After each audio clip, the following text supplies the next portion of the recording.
Captaincy is about making right decision whether on the field or off the field. इसलिए मैं country delight पर भरोसा करता हूँ। They deliver 100% pure buffalo milk to my doorstep by 7 AM। Don't just enjoy our matches, enjoy village fresh buffalo milk too. Download the country delight app. భారత్లో corona కేసుల సంఖ్య పెరుగుతోంది. 2 వారాల క్రితం వందల్లో ఉన్న కేసులు ఇప్పుడు వేలల్లోకి వచ్చేసాయి సార్. తాజాగా 4000కు చేరుకున్నట్టుగా తెలుస్తోంది సార్. అందరికీ అంటే లక్షణాలు ఉన్న అందరికీ కనుక టెస్ట్ చేస్తే ఈ సంఖ్య లక్షలకు మించి ఉండవచ్చు సార్. ఏ రకంగా చూడాలి కరోనా తీవ్రత భారత్లో ఎలా ఉంది? అండ్ ఇది ఏదైనా కొత్త వేవ్ అనుకోవాలా సార్? ఇప్పటి వరకు 1, 2, 3 వేవ్స్ మనం చూసాం. మొదల్లో లక్షణాలు ఉన్న వారందరూ టెస్ట్ చేస్తే లక్షల్లో ఉంటాయని మీకు ఎవరు చెప్పారు? అది మొదలు రాంగ్ అసెస్మెంట్. అందువల్ల మీడియా కూడా ఈ ప్యానిక్ క్రియేట్ చేయకూడదు. ఉన్న వాస్తవాల్ని చెప్పాలి తప్ప మనము ఎక్కడా లేని ఆందోళన క్రియేట్ చేయకూడదు. అందువల్ల మీడియాలో ఉండేటువంటి ఈ ధోరణి సరైనది కాదు. ఎక్కడా ఎపిడెమాలజికల్ శాస్త్రపరమైన ఎవిడెన్స్ ఏమీ లేదు.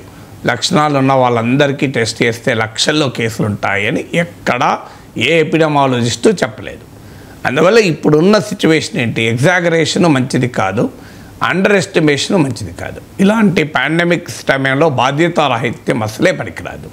సో ఎగ్జాగరేషన్ చేయకూడదు, ఉన్న రియాలిటీ చెప్పాలి. అలాగే మనం అండర్ ఎస్టిమేట్ కూడా చేయకూడదు. అంటే మన అప్రోచ్ అంటే వ్యక్తులుగా కానీ, వ్యవస్థలుగా కానీ, మీడియా కానీ, ప్రభుత్వం కానీ, వైద్య వ్యవస్థ కానీ ప్రపోర్షనేట్గా రెస్పాండ్ కావాలి, బ్యాలెన్స్తో రెస్పాండ్ కావాలి, బాధ్యతాయుతంగా రెస్పాండ్ కావాలి. ఎపిడెమాలజికల్ రియాలిటీ, ఈ శాస్త్రాన్ని ఎపిడెమాలజీ అంటారు, ఎపిడెమిక్స్ని స్టడీ చేసేది. ఈ ఎపిడెమాలజికల్ రియాలిటీకి అనుగుణంగా మాత్రమే మాట్లాడాలి. తెలిసి తెలియకుండా మనము అనవసరంగా ఆందోళన పెంచామనుకోండి, అది సమాజంలో రాంగ్ కాన్సిక్వెన్సెస్కు దారితీస్తుంది. ఇక కేసుల సంఖ్య మీరు అన్నట్లు నిజం. 15 రోజుల క్రితం ఫ్యూ 100 కేసెస్ మాత్రమే ఉండేది. డైలీ కొన్ని కేసులు మాత్రమే నమోదయ్యేది. ఇప్పుడు డైలీనే 100 కేసులు నమోదయ్యే స్థాయికి వచ్చేది. జూన్ 2 8 AM లేటెస్ట్ సమాచారం ఉన్నది. ఇవాళ మనం జూన్ 4th రోజున జూన్ 2 8 AM ప్రభుత్వ సంస్థల నివేదికల ప్రకారం 3961 కేసెస్. చూడండి మీరు, నేను ఎంత బాధ్యతాయుతంగా ఎగ్జాక్ట్ నెంబర్స్ కోట్ చేస్తున్నాను. సో 3961 కేసెస్ మాత్రమే ఉన్నాయి. So this is not a big number. భారతదేశంలో ప్రతిరోజు 8000 టీబీ కేసులు రిపోర్ట్ అవుతాయి. సో టీబీ కేసులే 8000 రిపోర్ట్ అవుతుంది. ఇప్పుడు రిపోర్ట్ అవుతున్నది 3961 కేసులు మాత్రమే.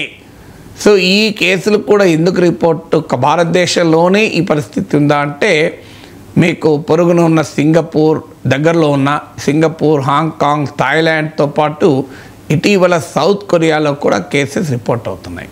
సో నెంబర్ ఆఫ్ కేసెసే కాదు, మీకు water survey, waste water surveillance అంటారు. అంటే కరోనా ఉధృతిని అర్థం చేసుకోవటానికి లక్షణాలు ఉన్న వాళ్ళని పరీక్షించడంతో పాటు వేస్ట్ వాటర్ సర్వేలెన్స్ను కూడా చూస్తారు, వైరల్ లోడ్ అర్థం అవటానికి.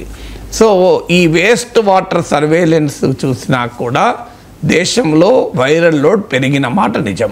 అంటే కోవిడ్ వైరల్ లోడ్ పెరిగిన మాట నిజం.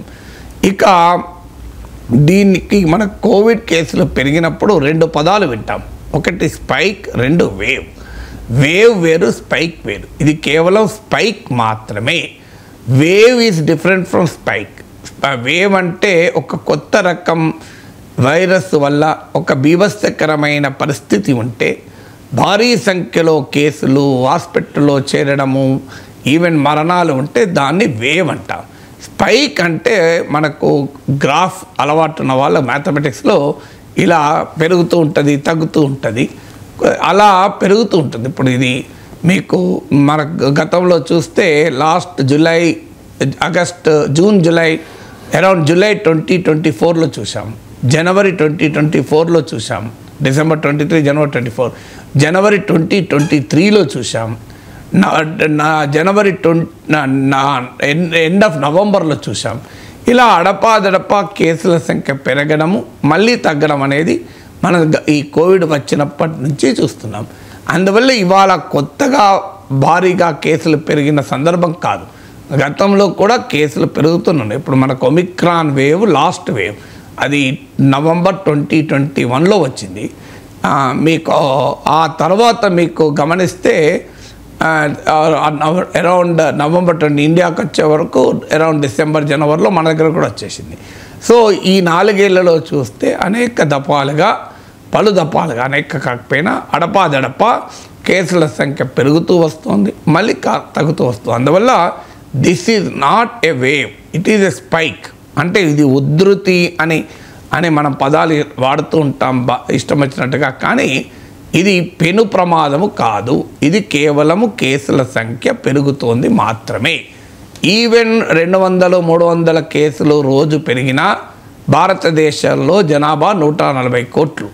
అంటే రోజుకు 200-300 కేసులు పెరిగితే 45 లక్షల నుంచి 70 లక్షల మందికి ఒక్కరికి కేసు పెరిగినట్టు. అందువల్ల 45 lakh to 70 lakh పీపుల్కి ఒక్క కేసు పెరగడం అనేది ఎలాంటి ఆందోళన చెందాల్సిన అవసరం లేదు. ఇక మీరు అన్నట్టు టెస్టింగ్ చేస్తే డెఫినెట్గా కేసుల సంఖ్య పెరుగుతుంది. ఇప్పుడున్న కేసుల సంఖ్యతో పోలిస్తే టెస్టింగ్ కనుక చేసినప్పుడు పర్ టెస్ట్ పాజిటివ్ కేసులు పెరుగుతాయి. ఎందుకంటే చాలా సందర్భాల్లో అసలు లక్షణాలు ఉన్న వాళ్ళు కూడా టెస్ట్ చేయించుకోవడం లేదు, రొటీన్గా తీసేసుకుంటున్నారు. ఎందుకంటే ఇన్ఫెక్షన్ అనేది చాలా మైల్డ్గా మాత్రమే ఉంటుంది. హాస్పిటల్కి వెళ్ళాల్సిన అవసరం లేకుండా దానంతట అదే నయమవుతుంది.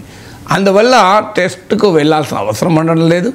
వెళ్ళినా కూడా సాధారణ శ్వాసకోశ వ్యాధుల్లాగా, సాధారణ రెస్పిరేటరీ ప్రాబ్లమ్స్ లాగా డాక్టర్లు సిమ్టమాటిక్ ట్రీట్మెంట్ ఇచ్చి పంపిస్తున్నారు. ఎందుకంటే కోవిడ్కు కూడా కంక్లూజివ్ ట్రీట్మెంట్ ప్రోటోకాల్ ఏమీ డెవలప్ కాలేదు. ఇప్పటికీ కూడా వ్యాక్సిన్స్ వచ్చాయి తప్ప కంక్లూజివ్ ట్రీట్మెంట్ ప్రోటోకాల్ అంటే ఇంకో ఈ రోగానికి ఇది మందు అని ఎక్కడ రాలే.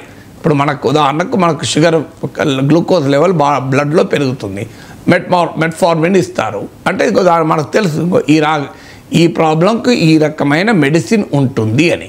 కానీ ఇప్పుడు మీకు పెయిన్ ఉంటుంది, బాడీలో ఏదైనా నొప్పులు వస్తాయి, దానికి మనం అల్ట్రాసెట్ లాంటి మందులు వాడతాం. లేదు మనకు అలర్జీ వచ్చిందనుకోండి, మీకు అలెగ్రాన్ లాంటిది వాడతాం, సిట్రజన్ లాంటివి వాడతాం. ఇలా చిన్న చిన్న వ్యాధులకు కూడా స్పెసిఫిక్ మెడిసిన్స్ ఉంటాయి. కానీ కోవిడ్కి ఇప్పటికీ కూడా స్పెసిఫిక్ మెడిసిన్స్ ఏమీ డెవలప్ కాలేదు. సో అప్పటి నుంచి ఇప్పటికీ కూడా సిమ్టమాటిక్ ట్రీట్మెంట్ అంటే వచ్చిన రోగ లక్షణాలు, వ్యాధి లక్షణాలని ట్రీట్ చేయడమే తప్ప వ్యాధికి ట్రీట్మెంట్ లేదు. ఇకపోతే వ్యాక్సిన్లు మాత్రం ఉన్నాయి. అందువల్ల ఇప్పుడు డాక్టర్ల స్వభావం కూడా ఎలా ఉంటుంది, ఇది ఎలాగో దీనికి ఏమీ స్పెసిఫిక్గా ఇప్పుడు ఏదో బ్యాక్టీరియల్ ఇన్ఫెక్షన్ లాగా మీకు ఇంకో పలానా ఇన్ఫెక్షన్కు పలానా యాంటీబయాటిక్ వాడాలి అన్నప్పుడు మీకు బ్లడ్ కల్చర్ టెస్ట్ చేయించి ఆ nature of bacterial infection identify చేసి ఆ పర్టిక్యులర్ బ్యాక్టీరియాను చంపగలిగేటువంటి మీకు యాంటీబయాటిక్ ఇస్తారు. దీనికి వైరల్ వాటికి ఇప్పుడు వైరల్ కోల్డ్ ఉంటుంది, మనకు నానుడి కూడా ఉంది. సో వైరల్ కోల్డ్ వస్తే మందులు వాడితే వీక్లో వారంలో తగ్గుతాయి, వాడకపోతే 7 రోజుల్లో తగ్గుతాయని. సో అందువల్ల సిమ్టమాటిక్ ట్రీట్మెంట్ ఇచ్చి వదిలేస్తున్నారు. అందువల్ల టెస్ట్లు కూడా చేయడం లేదు అన్లెస్ మేజర్ సర్జరీస్కి వెళ్తే తప్ప. సో అందువల్ల టెస్ట్లు చేస్తే లక్షల సంఖ్యలో పెరుగుతాయని నేను స్పెక్యులేట్ చేయను, కానీ బట్ కాస్త కేసుల సంఖ్య పెరిగే అవకాశం కూడా ఉంది. ఇంకోటి కూడా ఏంటంటే ఈ టెస్టింగ్ ప్రోటోకాల్, ఇప్పుడు మీకు చంద్రశేఖర్ లహారియా అని ఇది ప్రామినెంట్ ఎపిడిమాలజిస్ట్, యునైటెడ్ నేషన్స్ ఏజెన్సీస్తో, వరల్డ్ హెల్త్ ఆర్గనైజేషన్తో 17 yearsగా పనిచేస్తున్న ప్రొఫెషనల్ ఎపిడిమాలజిస్ట్. అండ్ నిన్న హిందూలో రాసే ఆర్టికల్ చూడండి, అందులో కూడా ఆయన ఏమన్నాడంటే ఈ డెఫినేషన్ ఆఫ్ యాక్టివ్ కేస్ కూడా మారాలి అనేది ఆయన సజెషన్. సో యాక్టివ్ కేస్ అంటే ఇప్పుడు మనం ఏమంటున్నాం, ఒకసారి పాజిటివ్గా టెస్ట్ అయితే కొన్ని రోజుల వరకు దాన్ని యాక్టివ్ కేసుగానే భావిస్తున్నాం. ఎందుకంటే మళ్ళీ టెస్ట్ చేసి నెగిటివ్ వచ్చింది రిపోర్ట్ కాదు, కొన్ని రోజుల తర్వాత ఆటోమేటిక్గా అయిపోతుంది అని అంచనా. ఒకప్పుడు కరోనా మొదట్లో వచ్చినప్పుడు అంటే మన సమాజంలో ప్రజలకు ఇమ్యూనిటీ లేనప్పుడు, వ్యాక్సినేషన్ జరగనప్పుడు, కరోనా కేసులు కొత్తగానే మొదలైనప్పుడు 2 to 3 weeks పట్టేది, 1 to 2 weeks పట్టేది మనకు. అందుకే అప్పుడు మనకు గుర్తుండే ఉంటుంది మీకు, ఫస్ట్ వేవ్ సెకండ్ వేవ్లో ఐసోలేషన్ 2 వారాల పాటు, మొదట్లయితే 3 వారాల పాటు, అన్నారు. థర్డ్ వేవ్కి వచ్చారు, ఒక 1 వీక్ ఐసోలేషన్ అన్నారు. కారణం ఏంటంటే ఇన్ఫెక్షన్ ఎన్ని రోజుల పాటు బాడీలో యాక్టివ్ ఉండి ఇతరులకు స్ప్రెడ్ అయ్యే అవకాశం ఉంటుంది, కంటేగియస్గా ఎంత వరకు ఉంటుంది అనేది అంచనా. సో అందువల్ల ఆ రోజుల్లో కొత్తగా వచ్చింది కనుక వైరస్, దానికి అవసరమైన ఇమ్యూనిటీ వ్యాధి సోకడం వల్ల కానీ వ్యాక్సినేషన్ వల్ల కానీ మనలో లేనప్పుడు అది 2 వారాలుగా తర్వాత ఆ కేసు ఇక పాజిటివ్ కాదు, యాక్టివ్ కేసు కాదు అని భావించేవారు. ఇప్పుడు అలా లేదు. ఇప్పుడున్న పరిస్థితి అంటే 1 to 2 డేస్లోనే మీకు సిమ్టమ్స్ నుంచి రిలీఫ్ వస్తుంది. అంటే బహుశా 1 to 2 డేస్ ఆర్ ఫ్యూ డేస్లోనే మీకు వైరస్ ఆ స్థాయి పాజిటివ్ స్థాయిని దాటిపోయి నెగిటివ్గా వచ్చేస్తుంది.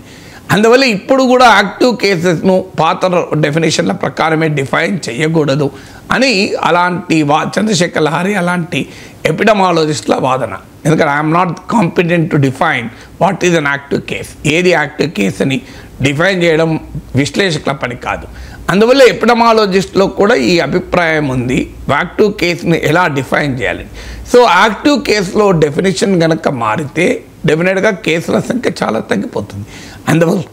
అందువల్ల ఈ నెంబర్స్ను మనం చూస్తే ఇది కేవలం స్పైక్ మాత్రమే, వేవ్ కాదు. వేవ్ అయితే కాస్త ఆందోళన చెందాలి, కానీ స్పైక్ అనే దానికి ఆందోళన చెందాల్సిన అవసరమే లేదు. Corona first, second and third వేవ్స్లో చాలా వేరియంట్స్ చూసాం కదా సార్. సో తాజాగా వస్తున్న కేసులకు కొత్త వేరియంట్ కారణమా? అంటే ఇప్పుడు వేరియంట్లకు కూడా అనేక రకాలు ఉంటాయి. మీకు variant of monitoring, variant of interest, variant of concern అంటారు. ఇప్పుడు లాస్ట్ వేరియంట్ ఆఫ్ కన్సర్న్ ప్రపంచంలో, మన దగ్గర కూడా కాదు, Omicron was the last variant of concern. ఇది నవంబర్ 2021లో మీకు లగ్జన్బర్గ్ అరౌండ్ మీకు ఇది లగ్జన్బర్గ్ కాదు, నవంబర్ 2021లో ఈ ఒమిక్రాన్ వేరియంట్ మొదటిసారిగా గుర్తించబడింది. సో అప్పటి నుంచి ఆ తర్వాత అంటే ఒమిక్రాన్ వేరియంట్ తర్వాత మీకు మరో వేరియంట్ ఆఫ్ కన్సర్న్ లేదు. ఈవెన్ టుడే ప్రపంచంలో ఎక్కడా కూడా లాస్ట్ వేరియంట్ ఆఫ్ కన్సర్న్ అంటే ఆందోళన చెందాల్సినటువంటి వేరియంట్లలో ఒమిక్రానే లాస్ట్.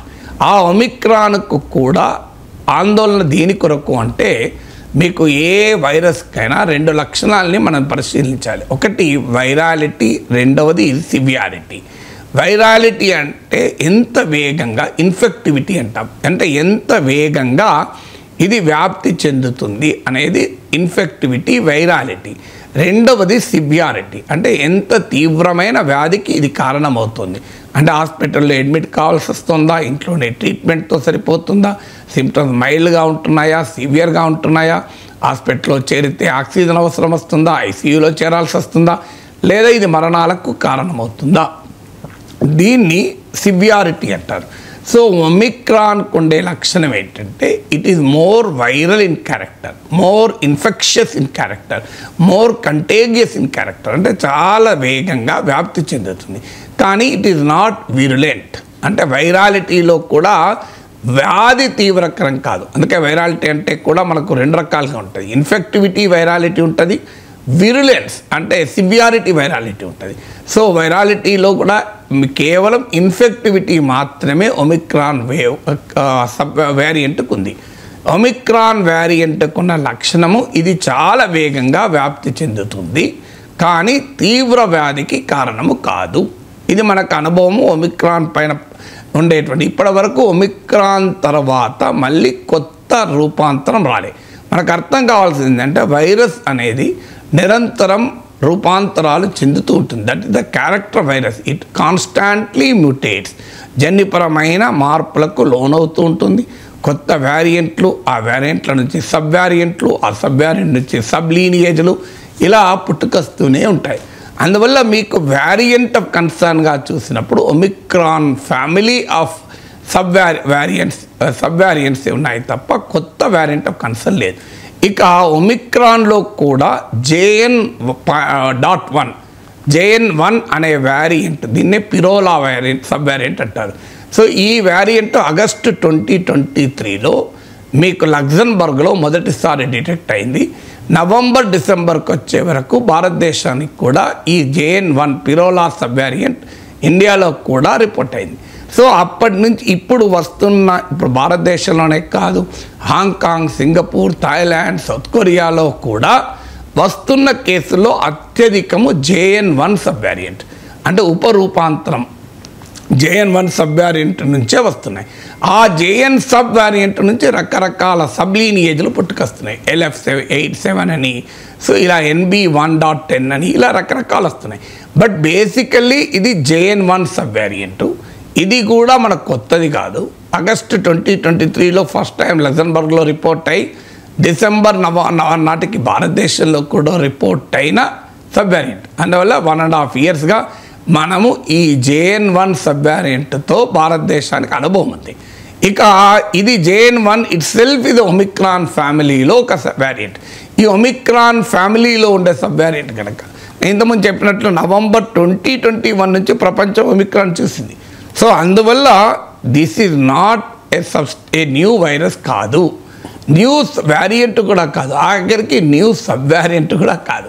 సో మనకు గత కొన్ని నెలలుగా ఏళ్ళుగా మనం అనుభవిస్తున్న సబ్ వేరియంటే. అందువల్ల ఈ కేసుల సంఖ్య పెరగటానికి కొత్త వైరస్ కారణం కాదు, కొత్త వైరస్లోని రూపాంతరము కారణం కాదు, వేరియంట్ కారణం కాదు, కొత్త వైరస్ సబ్ వేరియంట్ కూడా కారణం కాదు.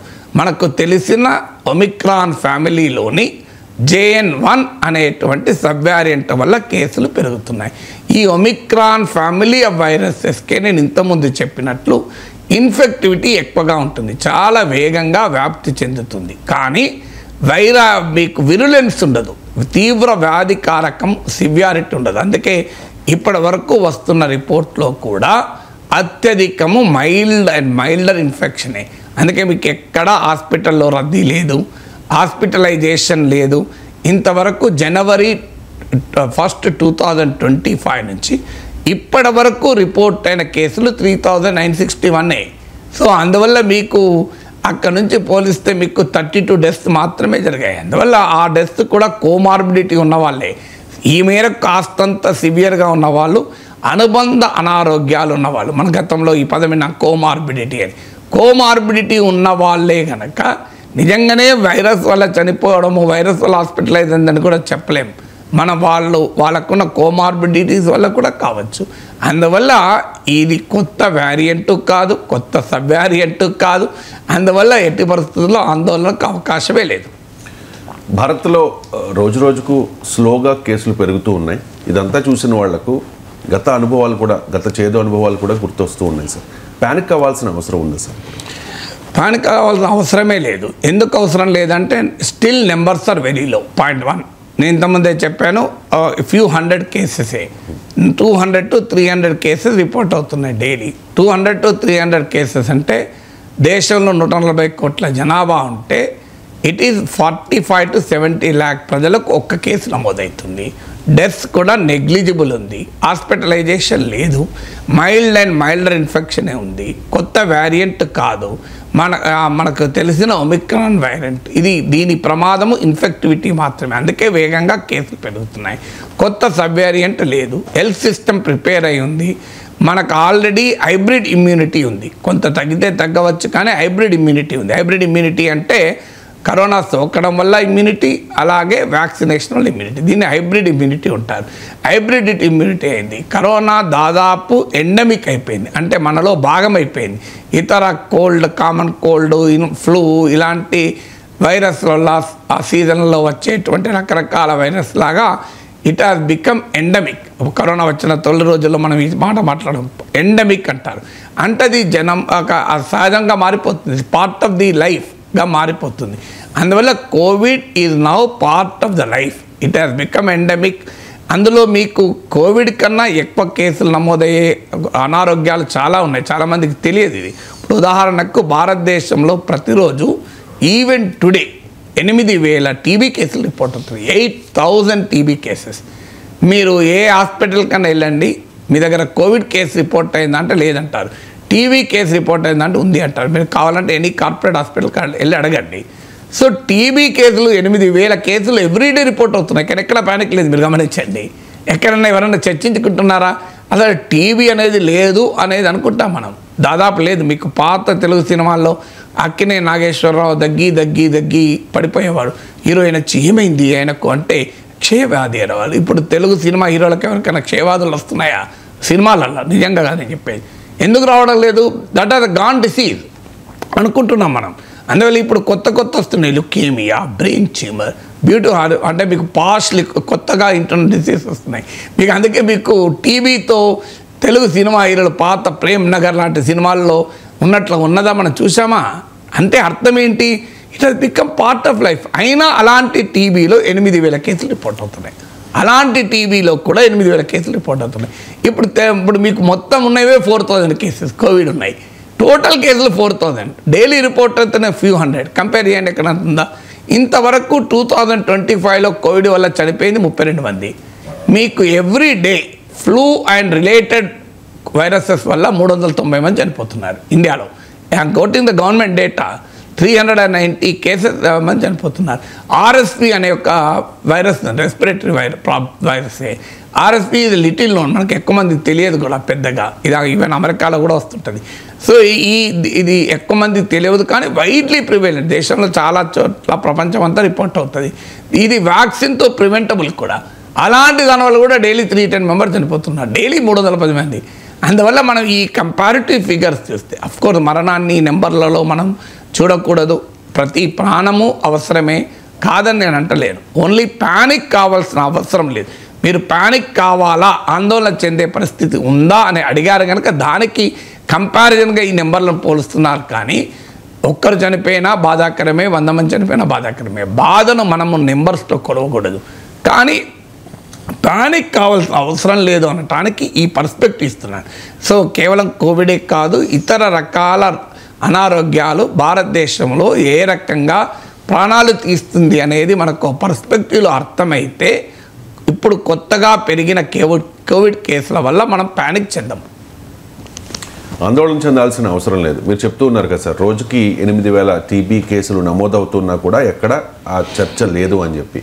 కానీ అంతకంటే తక్కువ సంఖ్యలో కరోనా కేసులు నమోదవుతున్నా కూడా సర్వత్రా ఈ చర్చ జరుగుతుంది సార్. ఎందుకు ఈ చర్చ జరగటానికి కారణం ఏంటి అంటే గతంలో మనకున్న భీకర అనుభవం. ఎందుకంటే ఇది 2020లో కోవిడ్ వచ్చినాక లాక్డౌన్లో, ఎందుకంటే పాండమిక్ అనేది వన్స్ ఇన్ 100 years వస్తుంది. ఎప్పుడు వెంటనే రాదు ఇది మీకు ఎప్పుడు కూడా పాండమిక్లో. ఇప్పుడు లాస్ట్ పాండమిక్ మనం ప్లేగ్ వ్యాధి చూసి 100 years దాటిపోయింది. సో అందువల్ల దీని పర్యవసనాలు చాలా తీవ్రంగా అనుభవించాం. సో ఎకానమీ దెబ్బతిన్నది, లైఫ్ అంతా ఆగిపోయింది. ప్రతి ఒక్కరి ఇంట్లో కూడా ఎవరో ఒకరు చనిపోయారు. ఇప్పుడు మా ఇంట్లో కూడా కనీసం నేను లెక్క పెడితే 4-5 అన్న ఉంటారు కుటుంబంలో సన్నిహితులు. సో మా సొంత చిన్నమ్మ చనిపోయింది కోవిడ్కు. మా మిస్సెస్ వాళ్ళ మా మిస్సెస్ వాళ్ళ పెద్దమ్మ మేనమామ చనిపోయారు కోవిడ్కు. సో ఇలాంటి అనుభవాలు మన అందరిలోనూ ఉన్నాయి. సో అందరిలోనూ ఉన్నాయి. నా కొలీగ్ యూనివర్సిటీలో నాతో నా పక్క చైర్లో కూర్చుని ప్రొఫెసర్ చనిపోయాడు. సో ఇలాంటివన్నీ విని ఉన్నాము కనుక సహజంగానే మనకు ఆందోళన ఉంటుంది. ఆందోళన ఉండకుండా ఎలా ఉంటుంది మనకు? We have experience that kind of A situation కదా. అందరికీ ఇంత సైంటిఫిక్గా దీని వైరాలజీ ఏంటి అనేది అర్థం కాదు. సో దీని కింద ఆ నెంబర్స్ను పర్స్పెక్టివ్లో చూడరు. సో అలాగే ఇప్పుడు ఇతర రకాల అనారోగ్యాలేమో టేకెన్ ఫర్ గ్రాంటెడ్గా మారిపోతాయి, మన జీవితంలో భాగమైపోతాయి. ఇది కొత్తగా వచ్చింది కనుక టీబీ ఇవాళ వచ్చింది కాదు కదా. 100 సంవత్సరాలుగా మనం టీబీని అనుభవించాం కనుక ఇది పార్ట్ ఆఫ్ రొటీన్గా మారిపోతుంది. సో సంథింగ్ న్యూ అనేది ఎప్పుడు కూడా మనని ఎక్కువ అటెన్షన్ చేస్తుంది. దానికి తగ్గట్టు మన మీడియా ఉంది కదా, సోషల్ మీడియా ఉంది కదా. పనికిమాలిన వాట్సాప్ మెసేజ్లు ఫార్వర్డ్ చేయడానికి తెలిసి తెలియని ఎవడో ఏదో మెసేజ్ పంపితే అది రైటా రాంగా కూడా వెరిఫై చేయకుండా ఏకంగా దాన్ని పంపించడం. మన తమ్మునేల గోలో ఉంది కదా, కరోనాతో ఆందోళన చెందాల్సిన అవసరం లేదని తమ్మునేలు పెడితే వాడు చూడడు. కరోనా భయపెడుతుందా అని క్వశ్చన్ మార్క్ వేస్తే చూస్తారు. ఈ పనికిమాలిన వ్యూస్ కొరకు మీడియా, సోషల్ మీడియా చేసే దరిద్రం ఇది, తెలిసి తెలియని అజ్ఞానం. ఇప్పుడు కరోనా పైన మాట్లాడాలి అంటే మీకు నాకున్న అవగాహనతో మాట్లాడకూడదు. మాట్లాడాలంటే ఎపిడెమాలజిస్టులు అంటారు, అంటే ఎపిడమిక్లను అధ్యయనం చేసే శాస్త్రం. ఇప్పుడు నేను ఇక్కడ మాట్లాడాలంటే ఒక చంద్రశేఖర్ లహారీ ఆర్టికల్, మీకు Soumya Swaminathan WHO chief physician ఆమె. సో ఇలాంటి వాళ్ళ ఆర్టికల్స్ అన్నీ చదివి వచ్చి చెప్తున్నాను. బట్ నా సొంత అభిప్రాయాలు స్పెక్యులేషన్ చేయడానికి రాజకీయం కాదు ఇది. సో అందువల్ల ఇలాంటి అనేక కారణాల రీత్యా ఈ రకమైన మీరు అన్నట్లు ఈ రకమైన ఆ టెన్షన్ ఉండవచ్చు. But reality we should go by epidemiological reality. అంటే పాండమిక్ టైంలో ఎపిడమిక్ టైంలో ఇన్ఫోడెమిక్ అంటారు. అంటే సమాచార విస్ఫోటన కూడా జరుగుతుంది. ఇన్ఫోడెమిక్ సమాచార ఉపద్రవం ఉంటుంది. సో మీకు వ్యాధి ఉపద్రవం కరోనా ఉపద్రవాన్ని మించింది ఈ ఇన్ఫోడెమిక్. ఈ మిస్ఇన్ఫర్మేషన్, ఈ డిస్ఇన్ఫర్మేషన్, ఫేక్ సమాచారాన్ని సర్క్యులేట్ చేయడము, ప్రజల్లో ఆందోళన కలిగించడము అనేది ఒక క్రేజీ జనానికి. సో అందువల్ల ఆ సొసైటల్ బలహీనతల వల్ల ఈ రకమైన ఒక ఆందోళన వాతావరణం ఉంది తప్ప రియాలిటీ ఎపిడమాలజికల్ రియాలిటీ రీత్యా చూస్తే ఏ రకమైన ఆందోళనకు అవకాశం లేదు. అయితే అప్రమత్తంగా మాత్రం ప్రభుత్వం ఉండాలి, వ్యక్తులుగా మనము ఉండాలి. సార్ ఇప్పటికే చాలామందికి కరోనా వచ్చేసింది కదా సార్, అండ్ ఆల్రెడీ చాలామంది వ్యాక్సిన్స్ తీసుకున్నారు, అయినా మళ్ళీ ఎందుకు కరోనా వచ్చింది సార్? ఇందులో మనకు ఉండాలి కదా. అర్థం కావాల్సింది ఏంటంటే కరోనా అనేది ప్రపంచంలోనే కాదు మనకే కాదు 3 డైమెన్షన్స్ ఉంటాయి. ఈ రెస్పిరేటరీ వైరస్ ఈవెన్ 2020 సెప్టెంబర్లోనే యాన్యువల్ రివ్యూ ఆఫ్ వైరాలజీ అనే జర్నల్లో కొంతమంది ఎపిడమాలజిస్ట్ రాసిన వ్యాసం చెప్తున్నాను. ఈ యాన్యువల్ రివ్యూ ఆఫ్ వైరాలజీ వ్యాసంలో పబ్లిష్ అయిన వ్యాసంలో చెప్పింది అంటే రెస్పిరేటరీ వైరసెస్ బిహేవియర్ ఏంటి అంటే ఇది కరోనాకు కూడా రెస్పిరేటరీ వైరస్ అంటే శ్వాసకోశ సంబంధిత వైరస్ అంటే మన ముక్కు గొంతు ద్వారానే కదా వెళ్ళేది. సో ఈ శ్వాసకోశ వ్యాధులకు సీజనాలిటీ అంటే ఒక్కొక్క సీజన్లో ఇది వస్తూ ఉంటుంది. ఇప్పుడు మనకు ఫ్లూ చూడండి, ఇప్పటికీ కూడా ప్రతి సీజన్లో ఫ్లూ మన దేశంలోనే కాదు అమెరికాలో కూడా 100 మంది చనిపోతుంటారు ఫ్లూకు. ఈ ఫ్లూకు వ్యాక్సినేషన్లు కూడా వచ్చాయి. సో అందువల్ల ఇలా సీజనల్గా వచ్చేటువంటి వ్యాధుల్లో రెస్పిరేటరీ వైరసెస్ ఫేమస్ శ్వాసకోశ వ్యాధులు.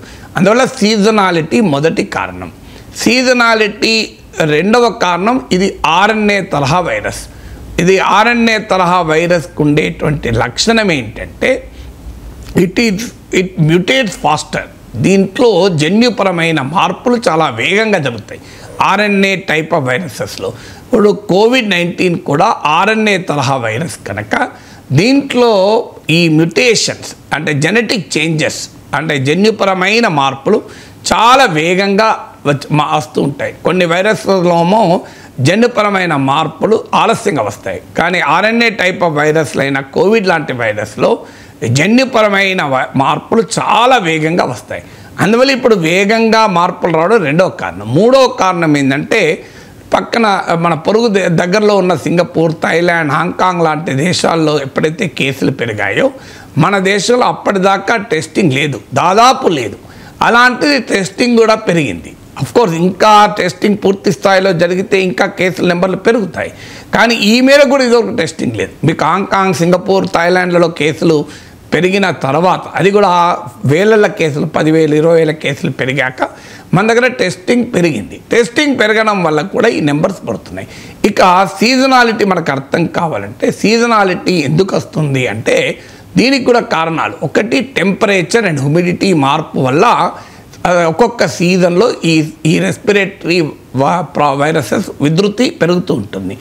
ఒక temperature humidity climatic change environmental changes వల్ల. రెండవది మార్పు ఏంటి అంటే హ్యూమన్ బిహేవియర్ వల్ల. అంటే ఇప్పుడు శ్వాసకోశ వ్యాధులు కరోనా లాంటిది ఇప్పుడు అయిపోయింది కనుక మనం ఫ్రీగా తిరుగుతున్నాము, పెద్ద పెద్ద మీటింగ్లకు వెళ్తున్నాము, మాస్క్ కూడా పెట్టుకుంటలేము, అసలు క్లోజ్డ్ రూమ్లలో ఏసీలు వేసుకొని 100 మంది కూర్చుంటున్నారు. ఒకప్పుడు ఇది చేయలేదు కదా మనం. సో అందువల్ల హ్యూమన్ బిహేవియర్లో వచ్చిన మార్పు అంటే అంతకు ముందు జాగ్రత్తలు తీసుకున్నారు కూడా ఇప్పుడు తీసుకోము. దీనివల్ల మీకు ఈ సీజనల్గా వస్తూ ఉంటుంది. సీజనల్గా రావటానికి మరో కారణం, మూడో కారణం ఏంటంటే కొత్త కొత్త జన్యుపరమైన మార్పుల వల్ల, జెనెటిక్ చేంజెస్ వల్ల కొత్త సబ్ వేరియంట్లు పుట్టుకొస్తుంటాయి. ఇప్పుడు నేను ఇదివరకు చెప్పాను ముందు ఒమిక్రాన్లోని JN.1 సబ్ వేరియంట్, దాని సబ్లీనియేజ్, ఈ జన్యుపరమైన మార్పుల వల్ల కొత్త కొత్త వేరియంట్లు సబ్ వేరియంట్లు పుట్టుక రావడం వల్ల సీజనల్గా వస్తూ ఉంటుంది. ఎందుకంటే ఈ సీజనల్గా రావటానికి కారణాలు అది. సో సీజనల్గా రావడం మరి కోవిడ్లో ప్యాటర్న్ ఎస్టాబ్లిష్ అయిందా అనే క్వశ్చన్ వేసుకుంటే ఇంకా ప్రపంచంలో కోవిడ్ ఎంత ఫ్రీక్వెంట్గా వస్తుంది, దీనికి సీజనాలిటీ ఎస్టాబ్లిష్ కాలే. వాస్తవంగా వరల్డ్లో still it is an evolving virus. Seasonality ఇంకా ఎస్టాబ్లిష్ కాలే. కానీ సింగపూర్లో అనుభవాన్ని కనుక పరిశీలించినప్పుడు 6 to 9 monthsకు లో ఈ స్పైక్స్ వస్తాయి. అంటే అడపాదడప ఈ కేసుల సంఖ్య పెరగడం అనేది 6 నుంచి 9 నెలల వ్యవధిలో వస్తూ ఉంటాయి. ఇక వేవ్ రావాలంటే మాత్రం కొత్త వేరియంట్ పుట్టుకొచ్చి అది కూడా వేరియంట్ ఆఫ్ కన్సర్న్ అయితే అప్పుడు వేవ్ వస్తుంది. నార్మల్గా ఈ స్పైక్ సీజన్లో వచ్చే స్పైక్స్ అంటారే, సింగపూర్ ఎక్స్పీరియన్స్ చూస్తే 6 to 9 months. అయితే వరల్డ్ వైడ్గా ఇంకా ఈ సీజనాలిటీ యొక్క గ్యాప్ అంటే ఎన్ని సీజనాలిటీ ఉన్నది శాస్త్రవేత్తలు గుర్తించారు. కోవిడ్ స్పైక్లో కూడా సీజనాలిటీ ఉన్నమాట నిజం. కానీ ఆ సీజనాలిటీ మధ్య పీరియాడిసిటీ ఏంటి అనేది ఇంకా ఎస్టాబ్లిష్ కాలే. సింగపూర్ ఎక్స్పీరియన్స్ చూస్తే 6 to 9 months. ఇండియా ఎక్స్పీరియన్స్ కనుక మనం చూస్తే ఉదాహరణకు జనవరి 2022లో కేసులు పెరిగాయి. ఒమిక్రాన్ వేరియంట్ వచ్చాక నవంబర్ 2021లో ఒమిక్రాన్ వైరస్ వచ్చాక జనవరి 2022లో పెరిగాయి. డిసెంబర్ 2022లో పెరిగాయి. జనవరి 2023 వరకు అది కంటిన్యూ అయింది. తర్వాత మళ్ళీ డిసెంబర్ 2023లో పెరిగింది. మళ్ళీ జూలై 2024లో పెరిగింది. ఇప్పుడు మిడ్ 2025లో పెరిగింది. అంటే చాలా క్లియర్గా మనం ఈ టైం గ్యాప్ను కనుక మనం స్టడీ చేస్తే భారతదేశంలో 8 to 10 months 8 నుంచి 10 నెలల మధ్య ఈ రకమైన సీజనల్ స్పైక్స్ వస్తున్నాయి. But still it is not establish. ఇది సీజనాలిటీ ఉంటుందని ఎస్టాబ్లిష్ అయింది తప్ప సీజనాలిటీ యొక్క పీరియాడిసిటీ గ్యాప్ ఎంత అనేది ఇంకా సైంటిఫిక్గా వరల్డ్లో ఎస్టాబ్లిష్ కాలే. ఎందుకంటే కోవిడ్ వచ్చి 5 ఏళ్ళు కూడా కాలే. సో అందువల్ల దాన్ని ఇప్పటికిప్పుడే మనం ఖచ్చితంగా ఇది ఇట్లా వస్తుందని చెప్పలేము.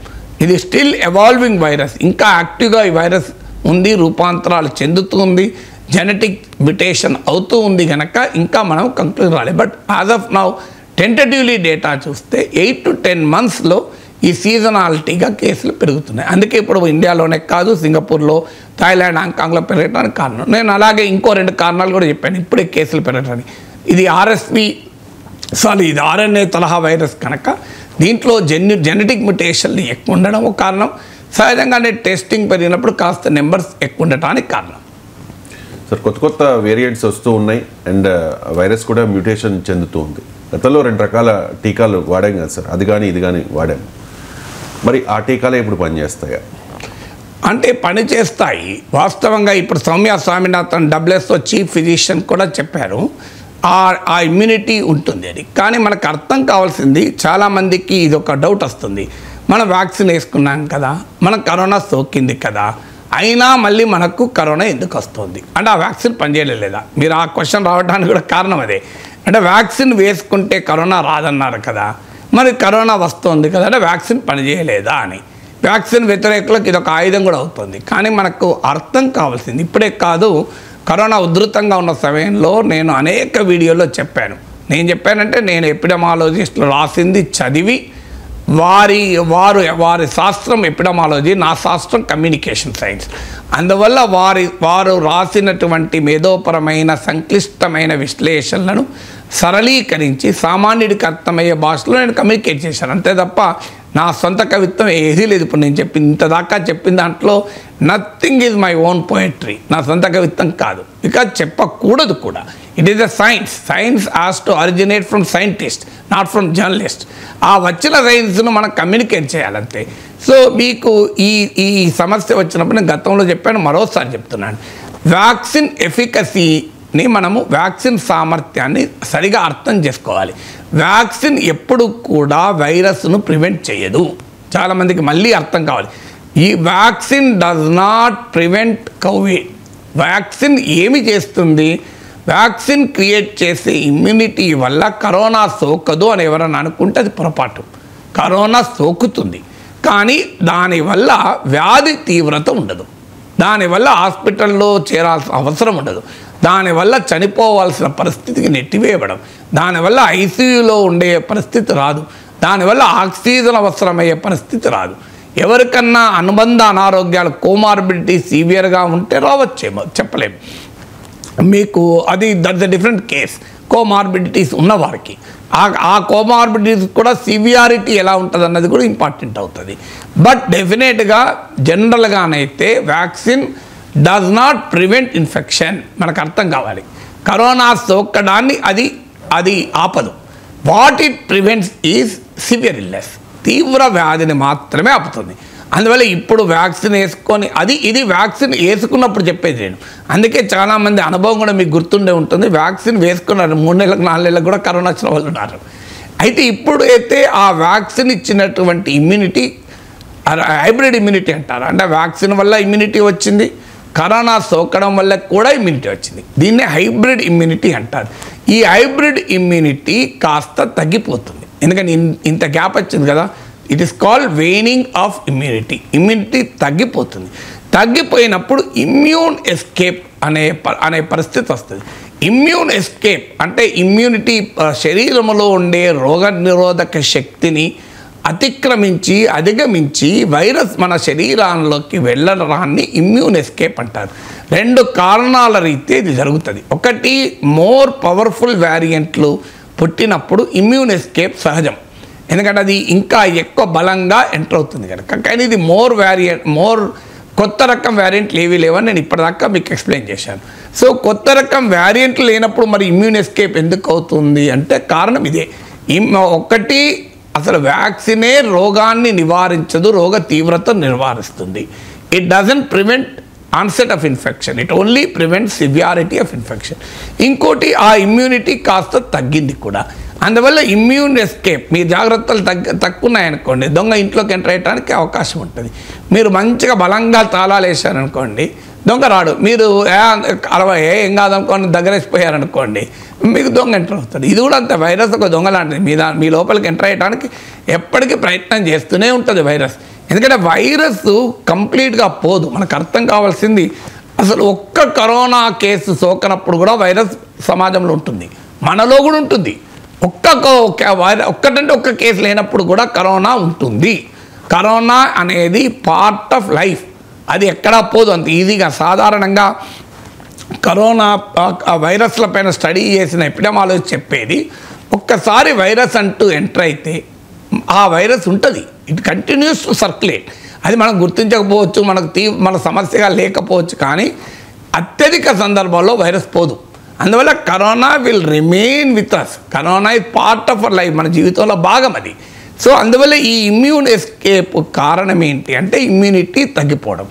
అయితే తగ్గినంత మాత్రాన మనం టెన్షన్ పడాలా అంటే, రోగ నిరోధక శక్తిలో మెమరీ సెల్స్ అని కూడా ఉంటుంది. మెమరీ సెల్స్ ఉండే ప్రత్యేకత ఏంటంటే, అది కరోనా మనకు గతంలో సోకినప్పుడు లేదా మనం వ్యాక్సిన్ తీసుకున్నప్పుడు మన శరీరంలోని ఇమ్యూనిటీ అంటే రోగ నిరోధక శక్తిలోని మెమరీ సెల్స్ దాన్ని గుర్తుంచుకుంటుంది. ఇంకో ఈ దొంగ ఎట్లుంటాడు, ఈ దొంగ ఏ టైంలో వస్తాడు, ఎలా వస్తాడు, వీడిని ఎదుర్కోవడం ఎలా అనేది దాని జ్ఞాపక శక్తిలో దాచుకుంటుంది ఆ సెల్. అంటే ఆ ఖనిజము, ఆ జీవ కణము, ఆ సెల్ అనేది దాని మెమరీలో దాచుకుంటుంది. అది సాధారణంగా నార్మల్గా ఎంటర్ కాదు. అది ఎప్పుడైనా మళ్ళీ వచ్చింది అనుకోండి, ఆ మెమరీ సెల్ యాక్టివేట్ అవుతుంది. యాక్టివేట్ అయి ఆ రోగ లక్షణాలని ఆ వైరస్ని ఎదుర్కొంటుంది. అందుకే ఇప్పుడు ఇమ్యూనిటీ తగ్గినా కూడా కేసులు పెరగవచ్చేమో కానీ తీవ్రమైన వ్యాధికి కారణం అవుతలేదు. Because people have that memory cell immunity. ఆ మెమరీ సెల్ ఇమ్యూనిటీ బాడీలో ఉండడం వల్ల మనకు వచ్చిన వైరస్ సోకినా మన శరీరంలో మెమరీ సెల్స్లో దాక్కున్న రోగ నిరోధక శక్తి ఆ వైరస్తో ఫైట్ చేస్తుంది. అందుకే మనం మైల్డ్ ఇన్ఫెక్షన్తో బయటపడుతున్నాం. కానీ స్టిల్ ఇమ్యూన్ ఎస్కేప్ అనేది అనివార్యం.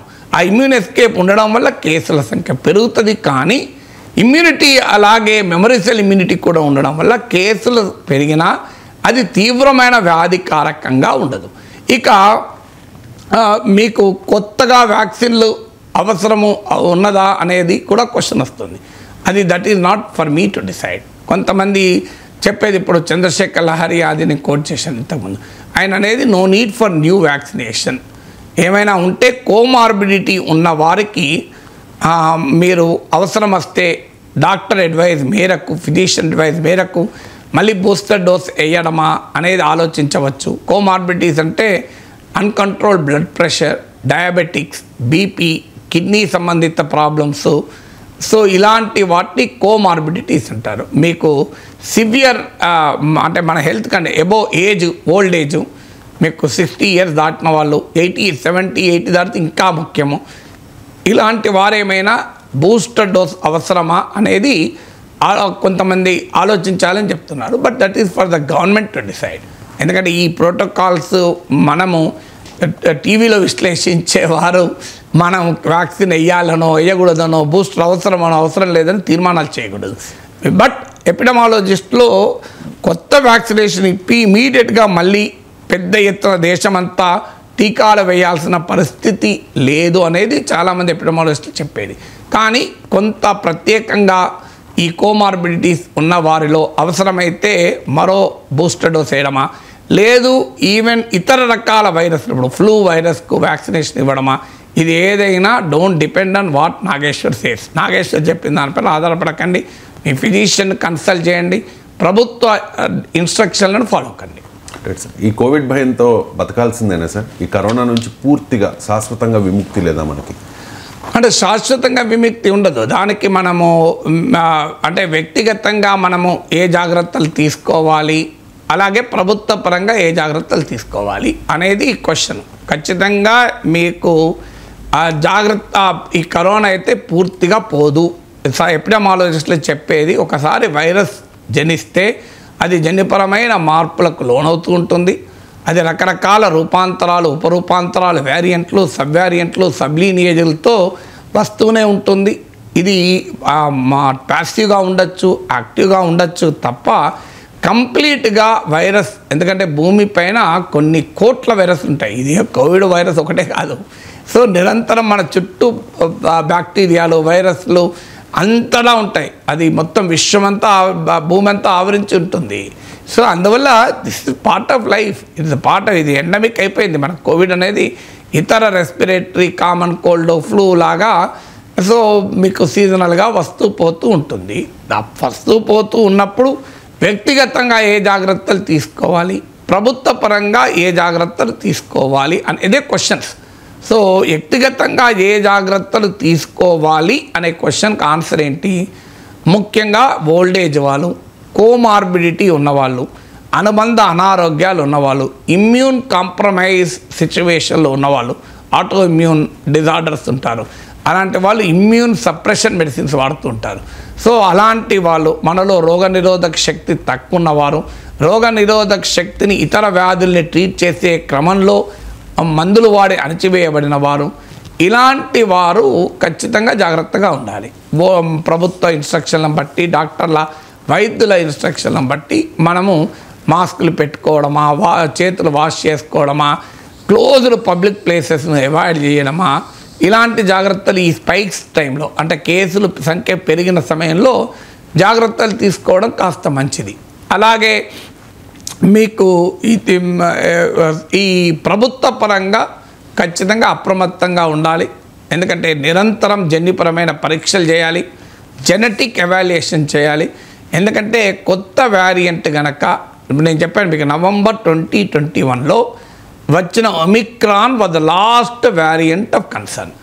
ఇప్పుడు డామినెంట్గా ఉన్న సబ్ వేరియంట్ కూడా పిరోలా JN1 సబ్ వేరియంట్ కూడా ఇది వచ్చి కూడా మనకు దాదాపు 2 years అయిపోతుంది. 2023లో వచ్చింది ఇది మన దేశంలో కూడా, నవంబర్ డిసెంబర్ నుంచి, అంటే నియర్లీ 1.5 years దాటిపోయింది.